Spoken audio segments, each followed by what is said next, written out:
Magnetic force में अब हम देखेंगे हेलिक्स।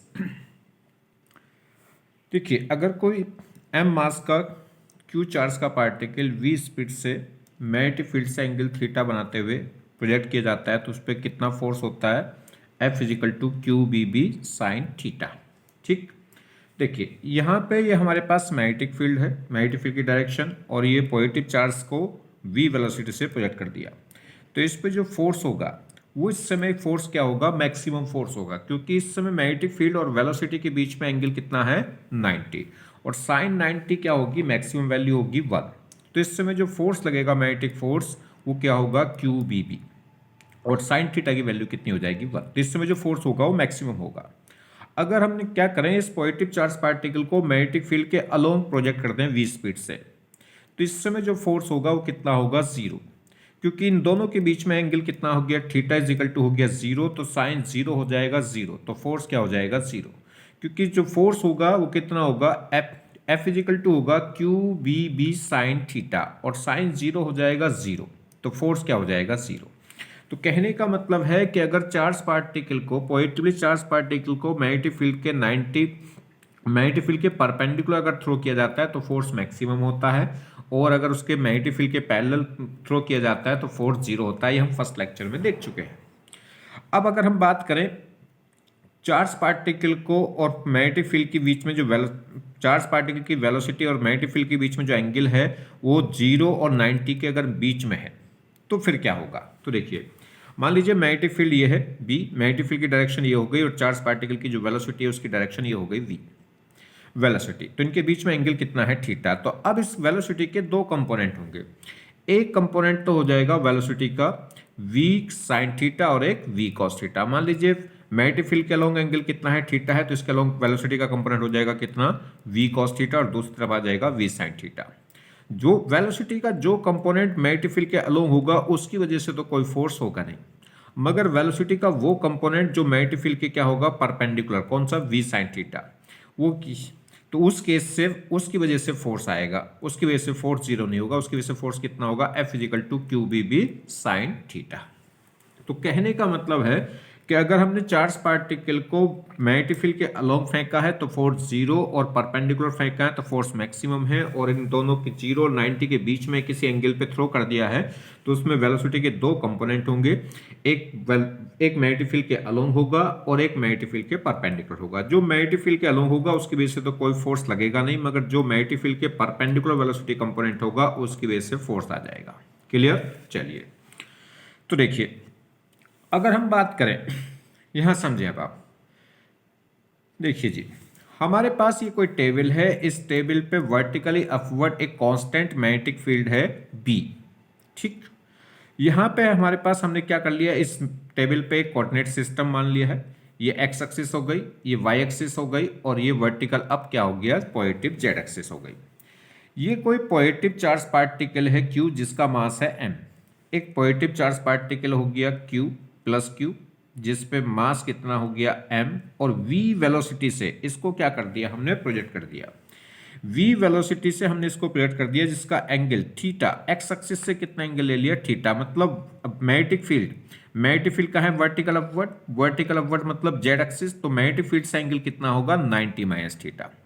अब क्या हमने थीटा किससे लिया है, इससे x एक्सिस से, ये कह सकते हैं मैग्नेटिक फील्ड से एंगल कितना हो गया 90 माइनस थीटा। तो जब इस वेलोसिटी को हमने क्या करा, इस चार्ज पार्टिकल को हमने v स्पीड से क्या कर दिया, x एक्सिस से एंगल कितना थीटा बनाते हुए प्रोजेक्ट कर दिया, ये कह सकते हैं y एक्सिस से कितना एंगल है 90 माइनस थीटा। तो इस वेलोसिटी के दो कंपोनेंट होंगे, एक तो होगा v cos थीटा जो किसके अलोंग होगा, पॉजिटिव x एक्सिस के अलोंग, और एक कंपोनेंट होगा v sin थीटा जो वर्टिकल अपवर्ड होगा z एक्सिस के अलोंग। ठीक, अब देखिए इस पे जो फोर्स लगेगा, ये मैग्नेटिक फील्ड के परपेंडिकुलर जो वेलोसिटी है v sin थीटा, इसकी वजह से इस पे एक फोर्स लगेगा F, मैग्नेटिक फोर्स F, और वेलोसिटी का वो कंपोनेंट जो मैग्नेटिक फील्ड के अलोंग है v sin थीटा, उसकी वजह से कोई फोर्स नहीं आएगा। तो जो v sin थीटा वेलोसिटी है वो क्या रहेगी, अनचेंज रहेगी, मतलब इसकी वजह से इसकी वजह से कोई फोर्स नहीं होगा, तो ये सिर्फ पार्टिकल को स्ट्रेट लाइन मोशन देगी।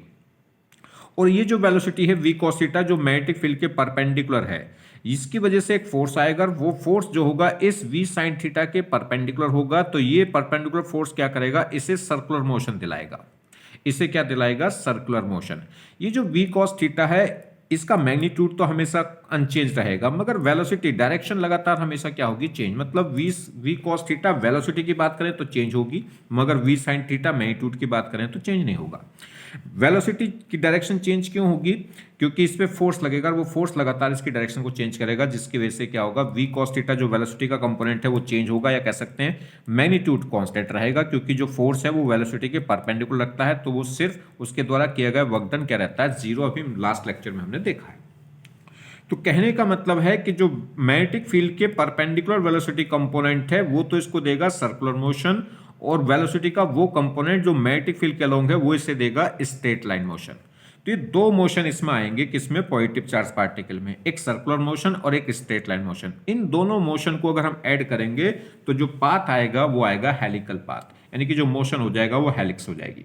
देखिए, तो जो v cos थीटा है वो तो इसको क्या दे देगा, ये सर्कुलर मोशन, और v sin थीटा इसको क्या कराएगा, ऊपर मूव कराएगा। देखिए ध्यान दीजिए, यहां पे हमने v sin थीटा क्या लिया था, मैग्नेटिक फील्ड के परपेंडिकुलर, यहां पे v sin theta circular motion देगा और b cos theta straight line motion. अब यहां पे हमने थीटा कहां से ले लिया है, अब क्या हमने मैग्नेटिक फील्ड से एंगल ले लिया 90 माइनस थीटा, तो क्या हो गया, b cos theta circular motion देगा और v sin थीटा क्या देगा, स्ट्रेट लाइन मोशन। तो आपको ध्यान रखना, वेलोसिटी का वो कंपोनेंट सर्कुलर मोशन देता है जो क्या होगा, मैग्नेटिक फील्ड के परपेंडिकुलर, और जो मैग्नेटिक फील्ड के अलोंग होता है वो स्ट्रेट लाइन मोशन देगा, क्योंकि वो एंगल थीटा कहीं से भी ले सकता है, यहां से भी दे सकता है और यहां से भी दे सकता है।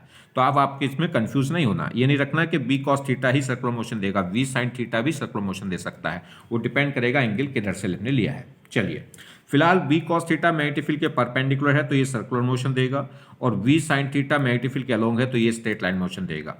ये स्ट्रेट लाइन मोशन क्यों देगा, क्योंकि इसकी वजह से कोई फोर्स नहीं लगेगा, तो ये सिर्फ स्ट्रेट लाइन मोशन देगा, और इस पे किसकी वजह से एक फोर्स लगेगा जो इसके परपेंडिकुलर होगा, और वो परपेंडिकुलर फोर्स क्या करेगा, सेंट्रीपिटल फोर्स का काम कर जाएगा, जो इसे क्या कर देगा, सर्कुलर मोशन में रिवॉल्व करा देगा।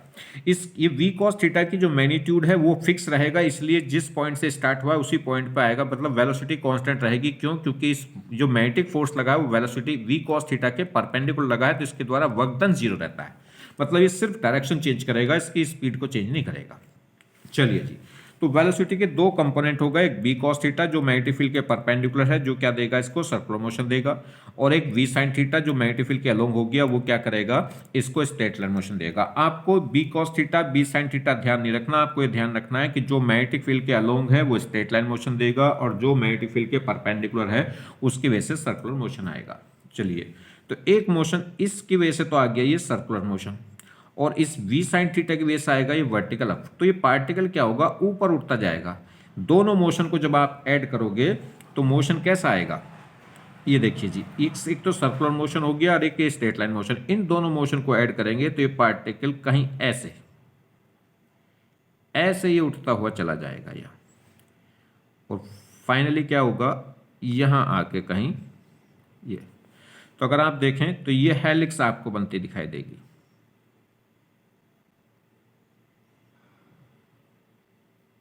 ये देखिए,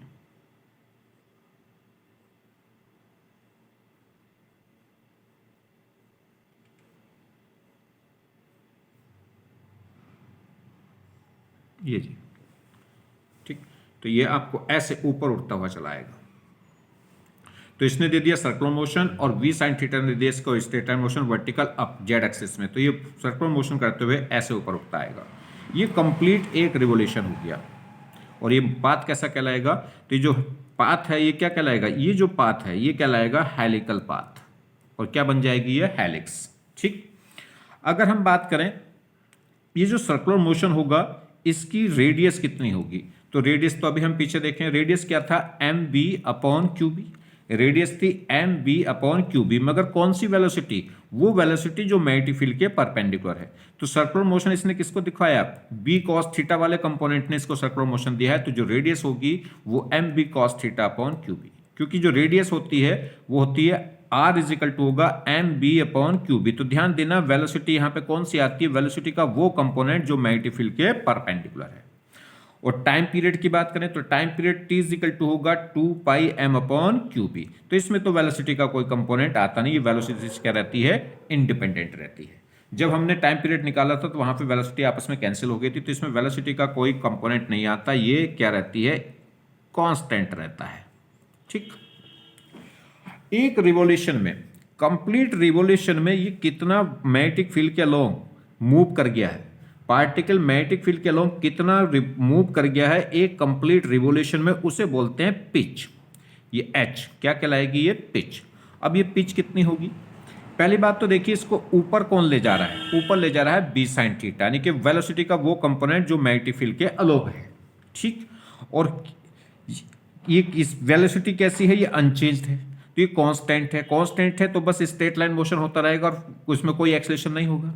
तो यह अगर हम बात करें पिच की लेंथ, पिच की डिस्टेंस अगर हम निकालें, पिच की लेंथ निकालें, तो पिच की लेंथ कितनी हो जाएगी, तो पिच किस वेलोसिटी की बेस आ रहा है, वी साइन थीटा की बेस है, और एक रिवोल्यूशन में जो डिस्टेंस चलेगी वो क्या लगेगी, पिच, और एक रिवोल्यूशन में कितना टाइम लगेगा, वो कहलाएगा टाइम पीरियड।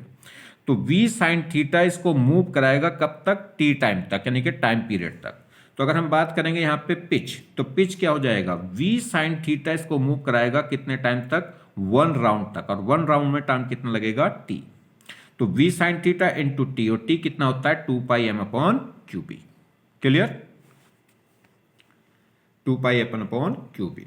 दूसरा बात करें, यहां से पार्टिकल ऐसे रिवॉल्व करता हुआ ये हेलिक्स पाथ के थ्रू यहां इस पॉइंट पर पहुंच गया, तो इस पूरे पाथ की लेंथ क्या होगी, तो पाथ लेंथ इन 1 राउंड, तो एक राउंड में, तो ध्यान दीजिए अगर हम किसी भी पॉइंट की बात करें, किसी भी पर्टिकुलर पॉइंट की बात करें, तो यहां देखिए इस पॉइंट पे इसकी 2 वेलोसिटी होंगी, एक तो ये हॉरिजॉन्टल और एक ये वर्टिकल।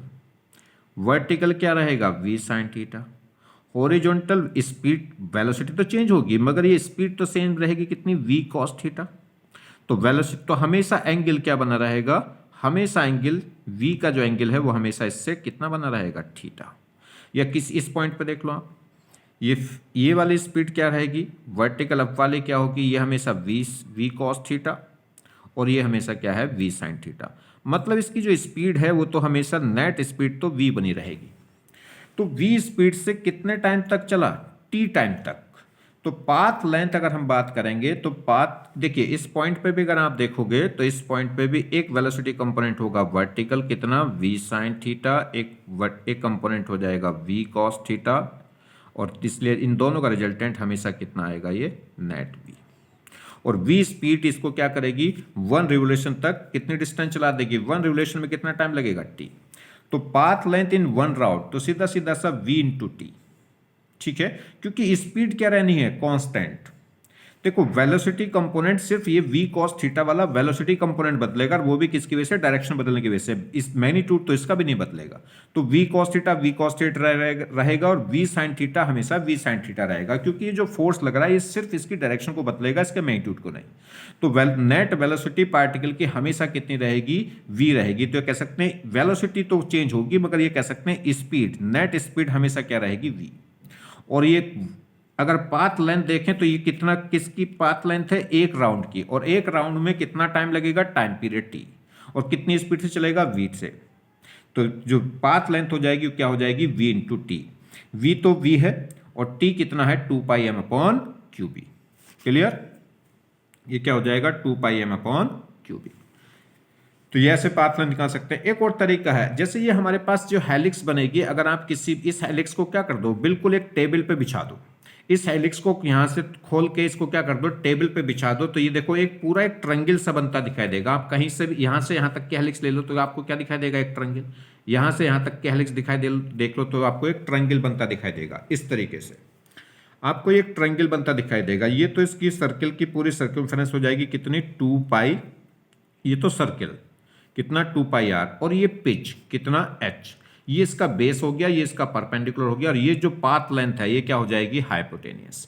तो ये अगर हम इसको क्या कर दें, इस हेलिक्स को बिल्कुल एकदम ओपन करके किसी टेबल पे बिछा दें, तो आपको एक ट्रायंगल बनता दिखाई देगा, जिसमें ट्रायंगल का बेस क्या होगा, 2, यानी कि जो सर्कमफेरेंस है सर्किल की कितनी, 2 पाई आर, और जो परपेंडिकुलर है वो क्या हो जाएगी, पिच, और ये जो इसका हाइपोटेनियस है वो हमें क्या बताएगा, पाथ लेंथ। तो यहां से आप निकाल लो, तो पाथ लेंथ किससे आएगी, 2 पाई आर का स्क्वायर प्लस h के स्क्वायर का रूट। अगर आप क्या करेंगे, h का और r का स्क्वायर का रूट निकालेंगे तो यही आंसर निकल के आएगा। कितना, v इंटू 2πm/qb। तो दोनों तरीके से आप निकाल सकते हैं, मगर ये तरीका एकदम बेस्ट है, आसान है, क्योंकि ऑल टाइम स्पीड क्या रहेगी, कांस्टेंट रहेगी चार्ज पार्टिकल की। बी कॉस थीटा की वजह से एक फोर्स लगा है, मगर वो उसके परपेंडिकुलर लगा है, और वो परपेंडिकुलर फोर्स सिर्फ उसकी डायरेक्शन बदलेगा, उसकी मैग्नीट्यूड को नहीं बदलेगा। तो बी कॉस थीटा की डायरेक्शन बदलेगी, मगर क्या होगा, वी कॉस थीटा का मैग्नीट्यूड चेंज नहीं होगा, सिर्फ डायरेक्शन बदलेगी। और वी साइन थीटा में तो कोई फोर्स ही नहीं लग रहा है, ठीक है, तो उसकी मैग्नीट्यूड भी सेम और डायरेक्शन भी सेम। तो अगर ओवरऑल हम बात करें चार्ज पार्टिकल की, तो वेलोसिटी तो चेंज होगी, मगर स्पीड चेंज नहीं रहेगी। और स्पीड में भी अगर हम देखेंगे तो जो मैग्नेटिक फील्ड का परपेंडिकुलर कंपोनेंट है, सिर्फ उसकी वेलोसिटी चेंज होगी, और वी साइन थीटा कह सकते हैं जो वेलोसिटी का अलोंग है, उसकी ना तो वेलोसिटी डायरेक्शन चेंज होगी, और ना ही क्या है, ना ही उसका मैग्नीट्यूड चेंज होगा। तो ओवरऑल बात करेंगे, स्पीड कांस्टेंट रहेगी, वेलोसिटी चेंज होगी क्योंकि डायरेक्शन चेंज हो रही है। नेक्स्ट, तो देखिए, अगर हमारे पास कोई पॉजिटिव चार्ज पार्टिकल है जो v स्पीड से प्रोजेक्ट कर दिया गया मैग्नेटिक फील्ड से एंगल थीटा बनाते हुए, ये, तो इस वेलोसिटी के दो कंपोनेंट होंगे। एक वेलोसिटी का वो कंपोनेंट होगा जो क्या करेगा, जो मैग्नेटिक फील्ड के परपेंडिकुलर होगा, और एक जो मैग्नेटिक फील्ड के क्या होगा, अलोंग। अलोंग यहाँ पे आपके क्या हो जाएगा, v cos थीटा, क्योंकि आपका एंगल हमने कौन सा लिया है, ये, और ये क्या हो जाएगा, v sin थीटा। अब के जो मैग्नेटिक फील्ड के परपेंडिकुलर वेलोसिटी कंपोनेंट है, वो तो क्या दे देगा इसको, सर्कुलर मोशन, वो तो इसको क्या करा देगा, एक ये सर्कुलर मोशन। और ये जो वेलोसिटी है, ये v cos थीटा, जो वेलोसिटी जो मैग्नेटिक फील्ड के अलोंग है, वो इसको क्या करा देगा, स्ट्रेट लाइन मोशन। तो ये पार्टिकल कहीं इस तरीके से जाएगा, तो ये क्या होगा, कहीं ऐसे। अगर हम बात करेंगे तो इसके हेलिक्स की, तो ये कहीं इस टाइप से ये हेलिक्स दिखा देगा, ये क्या बन जाएगी इसकी, ये हेलिक्स। ये देखिए आप यहां से, तो इस तरीके से जब दोनों मोशन को हम जोड़ेंगे तो ये क्या बन जाएगा, हेलिक्स। ये देगा स्ट्रेट लाइन मोशन, और ये इसको देगा यूनिफॉर्म सर्कुलर मोशन। दोनों को अगर हम इसमें ऐड करेंगे तो ये क्या हो जाएगा, यहाँ पे क्या बन जाएगी, ये हेलिक्स। ठीक, यहां से देखो, जैसे ये हमारे पास क्या है, मैग्नेटिक फील्ड, और ये वेलोसिटी। तो वेलोसिटी का एक वो कंपोनेंट जो क्या होगा, मैग्नेटिक फील्ड के परपेंडिकुलर। अगर मान लीजिए एंगल आप ये वाला लेते हो, तो ये हो जाएगा, तो फिर ये हो जाएगा v cos थीटा। और आप अगर एंगल ये लेते हो तो ये क्या हो जाएगा, v sin थीटा, और वो क्या हो जाएगा, v cos थीटा। तो इस समय v cos theta magnetic field के अलोंग है, तो वो तो देगा स्ट्रेट लाइन मोशन, और v sin थीटा क्या है, इसके परपेंडिकुलर है मैग्नेटिक फील्ड के, तो वो देगा सर्कुलर मोशन। तो ये तो इसे क्या दे देगा, सर्कुलर मोशन। और अगर हम बात करेंगे v cos थीटा, तो वो क्या देगा, इससे स्ट्रेट लाइन मोशन। इन दोनों मोशन को जब हम ऐड करेंगे तो इसमें क्या बनती दिखाई देगी आपको, ये एक हेलिक्स बनती दिखाई देगी, ये जी, ये एक हेलिक्स बन जाएगी आपको, ये जी, ठीक। और ये क्या कहलाएगी, एक रिवोल्यूशन में जो हाइट मैग्नेटिक फील्ड के अलोंग आएगी वो कहलाएगी पिच। एस से दिखा सकते हैं या पी से, ठीक। इसमें अगर हम रेडियस देखें तो रेडियस क्या होगी, रेडियस की अगर हम बात करेंगे तो रेडियस होती है बेटा कितनी, mb/qb। v कौन सी, परपेंडिकुलर कंपोनेंट, वेलोसिटी का वो कंपोनेंट जो मैग्नेटिक फील्ड के परपेंडिकुलर। तो इस समय कौन है, v sin थीटा, तो mv sin θ/qb। Time period की बात करें तो टाइम पीरियड तो कितना होगा, 2πm/qb, वो तो वेलोसिटी से इंडिपेंडेंट रहता है। और अगर हम पिच की बात करेंगे तो पिच क्या होगी, पिच कौन दिलाएगी, v cos theta into T क्या है, टाइम पीरियड, यानी कि वन राउंड का या वन रिवोल्यूशन का में जो टाइम लगा है वो क्या कहलाएगा, टाइम पीरियड। तो यहाँ पे जो पिच है वो कितनी हो जाएगी, h, और h कितनी होगी, v cos थीटा इसको मूव कराएगी कब तक, जब तक वन रिवोल्यूशन नहीं होता, और वन रिवोल्यूशन होने में टाइम कितना लगेगा, t।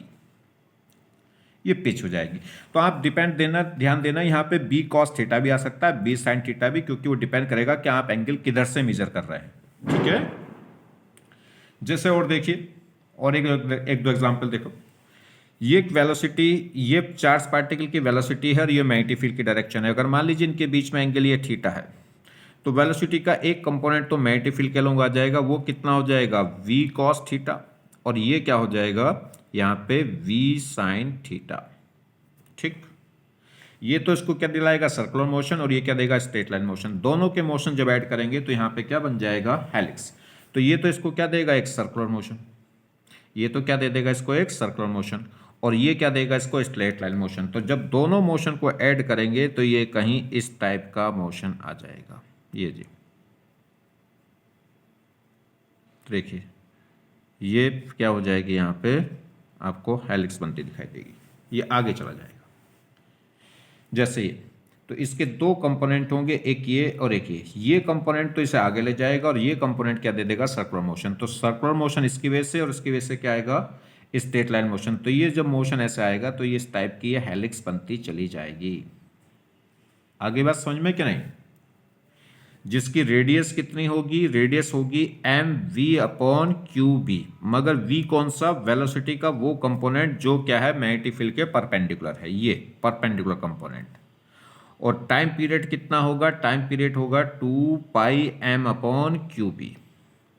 और अगर हम बात करेंगे ये पिच, तो एक रिवोल्यूशन के बीच की ये जो डिस्टेंस होती है इसे बोलते हैं पिच। तो ये जो पिच है h, वो कितनी होगी, जो भी वेलोसिटी का वो कंपोनेंट जो मैग्नेटिक फील्ड के हॉरिजॉन्टल है, यानी कि मैग्नेटिक फील्ड के पैरेलल है, मैग्नेटिक फील्ड के पैरेलल वाला कंपोनेंट इनटू t। और इस समय यहाँ मैग्नेटिक फील्ड के पैरेलल, मैग्नेटिक फील्ड के अलोंग कौन सा वेलोसिटी कंपोनेंट है, अगर मान लीजिए ये एंगल थीटा है, देखो ये एंगल आप थीटा लोगे तो इसके अलोंग क्या हो जाएगा, v cos थीटा, और वो हो जाएगा v sin थीटा। और अगर ये वाला एंगल आप लेते हो तो वो हो जाएगा v cos थीटा, और ये हो जाएगा v sin थीटा। तो आपको ध्यान देना है यहाँ पैरेलल वाला वेलोसिटी कंपोनेंट और वहाँ परपेंडिकुलर वाला। जैसे लास्ट और एक एग्जाम्पल समझ लो, ये मैग्नेटिक फील्ड है और ये वेलोसिटी है। तो मान लीजिए इनके बीच में एंगल फॉर एग्जाम्पल ये थीटा है, ठीक, तो इधर कंपोनेंट क्या हो जाएगा, v cos थीटा, जो क्या देगा इसको, स्ट्रेट लाइन मोशन। और ये कंपोनेंट क्या हो जाएगा, v sin थीटा, जो इसको क्या देगा, सर्कुलर मोशन। तो इसकी वजह से तो सर्कुलर मोशन आएगा, और इसकी वजह से क्या आएगा, स्ट्रेट लाइन मोशन। जब दोनों मोशन को जोड़ेंगे तो क्या हो जाएगा, ये इस तरीके से ये हेलिक्स बन जाएगी। ये जी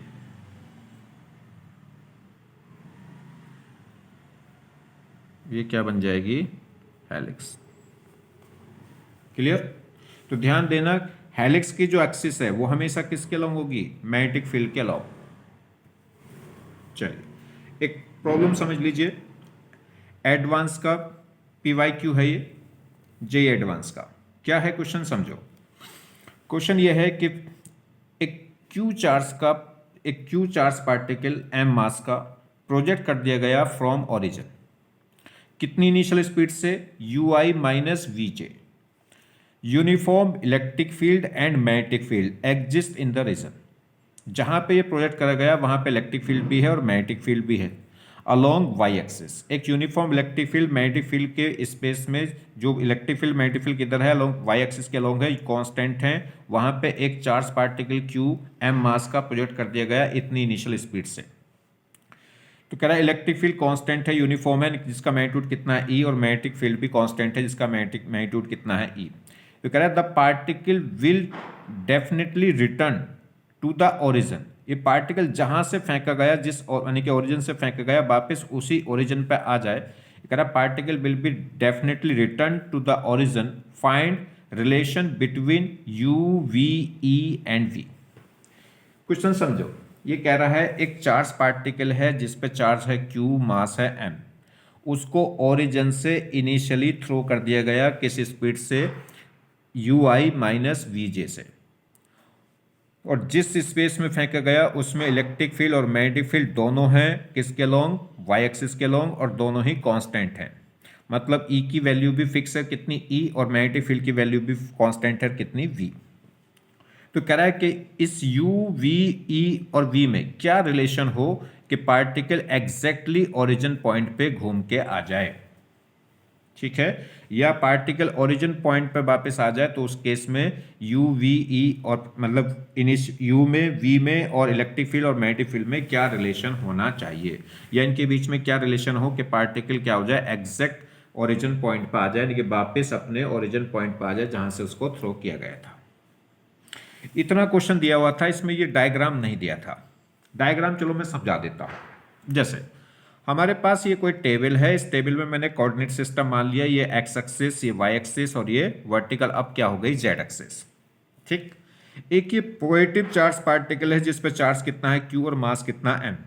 इसको उसने क्या कर दिया, इनिशियल स्पीड से प्रोजेक्ट कर दिया। वो इनिशियल स्पीड क्या है, यू आई और माइनस वी जे। मतलब इस पार्टिकल की जो स्पीड है वो पॉजिटिव एक्स एक्सिस में कितनी है यू और माइनस वाई एक्सिस में कितनी है वी। तो इस पार्टिकल में दो वेलोसिटी कंपोनेंट हैं, एक तो पॉजिटिव एक्स एक्सिस में है कितना u और एक माइनस वाई एक्सिस में है कितना v।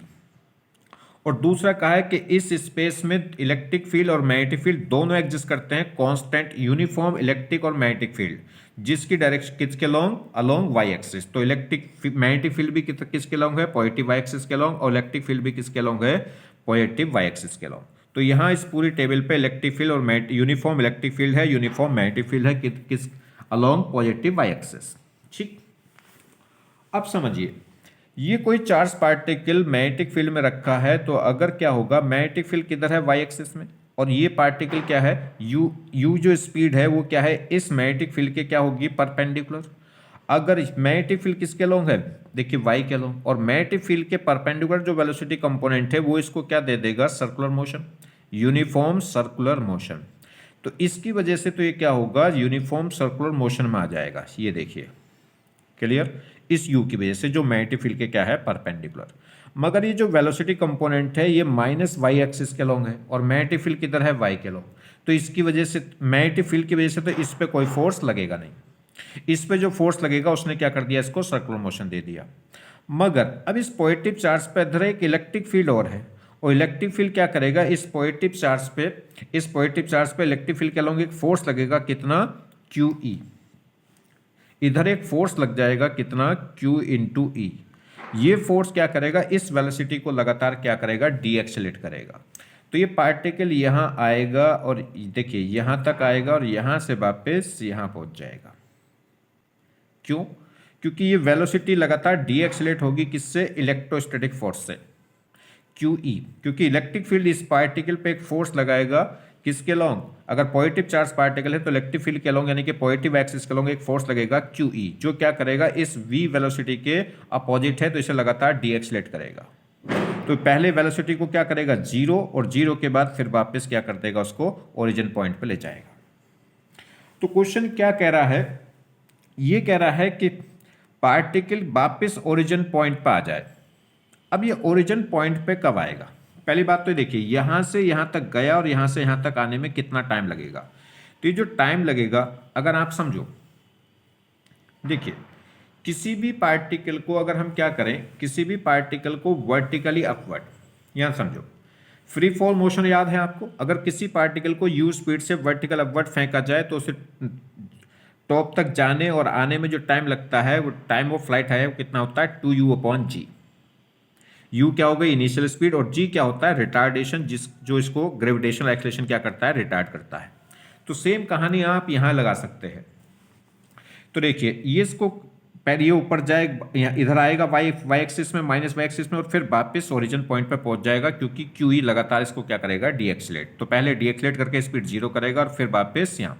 तो इसी तरीके का मोशन हो गया, क्योंकि ये एक कांस्टेंट एक्सेलरेशन ये प्रोड्यूस करेगा, इसको कितना, क्यू ई अपॉन एम। ये कांस्टेंट रिटार्डेशन प्रोड्यूस करेगा इसको, और ये पार्टिकल को पहले रेस्ट में लाएगा और फिर वापस ओरिजिन पर लाएगा। तो इसे कितना टाइम लगेगा, तो देखिए अगर हम बात करें तो इसे कितना टाइम लगना चाहिए, तो t = 2u/g होता है टाइम ऑफ फ्लाइट। तो यहाँ पे जो टाइम होना चाहिए वो कितना होना चाहिए, 2 u तो कितनी है, v, और एक्सेलरेशन कितना है यहाँ पे, QE/m। तो जो टाइम लगना चाहिए वो कितना होना चाहिए, 2um/QE। ये इतने समय बाद वापस पार्टिकल इस ओरिजिन पॉइंट पर पहुंचेगा। मगर कंडीशन ये है कि एग्जैक्ट ओरिजिन पॉइंट पर पहुंचना चाहिए। अब एग्जैक्ट ओरिजिन पॉइंट पर पहुंचने के लिए क्या होगा, देखो इसने तो इसको क्या दिखवा दिया, ये जो u था इसने तो इसको सर्कुलर मोशन कराया, और v क्या देगा इसको, स्ट्रेट लाइन मोशन। इन दोनों मोशन को जब ऐड करूंगा तो ये क्या बनेगी, एक हेलिक्स बनेगी। ये इस टाइप से क्या होगी, एक यहाँ पे हेलिक्स आ जाएगी। ये देखिए, ये क्या आएगी इस पे कि ये हेलिक्स, ये जी, ये इस पे क्या आएगी कि ये हेलिक्स आ जाएगी। अब ये कह रहा है कि एग्जैक्ट ओरिजिन पॉइंट पे कब पहुंचे, और एग्जैक्ट ओरिजिन पॉइंट पे तो तब पहुंचेगा जब ये क्या करे, अगर एक रिवोल्यूशन पहले तो क्या होगा, देखिए ये यहां से मूव करता हुआ आगे बढ़ेगा, और आगे बढ़ने के बाद वापस जब जाए तो वापस ये कंप्लीट रिवोल्यूशन लेके वहां जाए, मतलब जितना रिवोल्यूशन लेके आगे आया है उतना ही रिवोल्यूशन लेके वापस पीछे, तभी ओरिजिन पॉइंट पर पहुंचेगा। तो इसे क्या है, अगर इसने क्या करा है, 2 रिवोल्यूशन लिए, तो एक रिवोल्यूशन आगे आने में और एक रिवोल्यूशन वापस पीछे जाने में। अगर इसने 3 रिवोल्यूशन लिए हैं, देखिए जब ये कंप्लीट इस पॉइंट पे पहुंचे, यानी कि जो टाइम होना चाहिए ये क्या होना चाहिए, इंटीजर मल्टीपल होना चाहिए इसके टाइम ऑफ फ्लाइट के। एक रिवोल्यूशन लेने में अगर एक रिवोल्यूशन के लेने के बाद वापस यहीं आ गया तो भी यहीं आ जाएगा, 2 रिवोल्यूशन करने के बाद वापस यहां आ गया तब भी ओरिजिन पॉइंट पर आ जाएगा, और 3 रिवोल्यूशन लेने के बाद वापस ओरिजिन पॉइंट पर वापस आ गया तब भी ओरिजिन पॉइंट पर आएगा। अगर ये क्या है, इंटीजर रिवोल्यूशन लेने में जो टाइम लगता है उतने टाइम में अगर वापस आता है तो एग्जैक्ट ओरिजिन पॉइंट पर आएगा। अदरवाइज क्या होगा, या तो इससे आगे या इससे पीछे रह जाएगा। तो ये जो टाइम लगा है इसको वापस वहां पहुंचने में, ये जो टाइम होना चाहिए ये इंटीजर मल्टीपल होना चाहिए किसके, टाइम ऑफ फ्लाइट के। इसका एक राउंड, या तो ये 1 राउंड लेके वापस पहुंच जाए, या ये 3 राउंड लेके वापस पहुंच जाए, या 2 राउंड लेके। अगर मान लीजिए 2 राउंड लेके गया तो 1 राउंड तो आगे आने में और 1 राउंड वापस पीछे जाने में। 3 राउंड लिए तो 1.5 राउंड आगे आने में और 1.5 राउंड वापस पीछे पहुंचने में। अगर इसने क्या करा, अगर इसने इंटीजर राउंड में वापस पहुंच गया है तो एग्जैक्ट ओरिजिन पॉइंट पे पहुंचेगा। और अगर इसने क्या है, इंटीजर राउंड नहीं लिए हैं, इंटीजर राउंड से पहले या बाद में क्या कर रहा है, ये मान लीजिए 1 2 3 4 रिवोल्यूशन के बाद वापस हो रहा है तो ओरिजिन एग्जैक्ट ओरिजिन पॉइंट पर पहुंचेगा। और अगर ये इंटीजर रिवोल्यूशन लेने में जो टाइम लगता है उससे कम या उससे ज़्यादा टाइम में क्या हो रहा है, ये वापस पहुंच रहा है, तो फिर ये ओरिजिन पॉइंट से तो आगे या पीछे निकलेगा। तो ये जो टाइम लगा है इसको वापस आगे आके और वापस पीछे जाने में, वो टाइम क्या होना चाहिए, ये जो टी है ये इंटीजर मल्टीपल होना चाहिए इसके 1 राउंड में जो टाइम ऑफ फ्लाइट लगता है, यानी कि टाइम ऑफ पीरियड होता है उसके इंटीजर मल्टीपल होना चाहिए। तो ये टी की वैल्यू कितनी है, 2u 2v, u नहीं है, कितनी हो गई v, तो 2v अपॉन 2vm अपॉन ये v थी बेटा, क्योंकि v को ही तो रोका था हमने, v ने तो स्ट्रेट लाइन मोशन दिलाया था, तो 2vm अपॉन QE वो इक्वल होना चाहिए n into time of period. Time period कितना है इसका, 2πm अपॉन QB। यहां से देखिए 2 से तो 2 कैंसिल हुआ, और अगर हम बात करें m से m कैंसिल हुआ, तो बस यहां से रिलेशन आ जाएगा क्या, n निकाल लो, तो यहां से n इज इक्वल टू आ जाएगा q, एक q से q भी कट कर लीजिए, तो ये क्या हो जाएगा, यहां से v अपॉन में क्या रह जाएगा जी, अपॉन में क्या रह गया e, और एक क्या रह गया पाई, ये तो n इज इक्वल टू कितना हो गया, v अपॉन पाई e, और ये n है क्या, इंटीजर वैल्यू। तो ये क्या होना चाहिए, तो कहने का मतलब v अपॉन पाई ई की वैल्यू अगर इंटीजर होगी तो ये एग्जैक्ट ओरिजिन पॉइंट पे पहुंच जाएगा। चलिए आज का लेक्चर यहीं समाप्त करते हैं। नेक्स्ट हम पढ़ेंगे force on A current carrying wire in a magnetic field. Clear, thank you.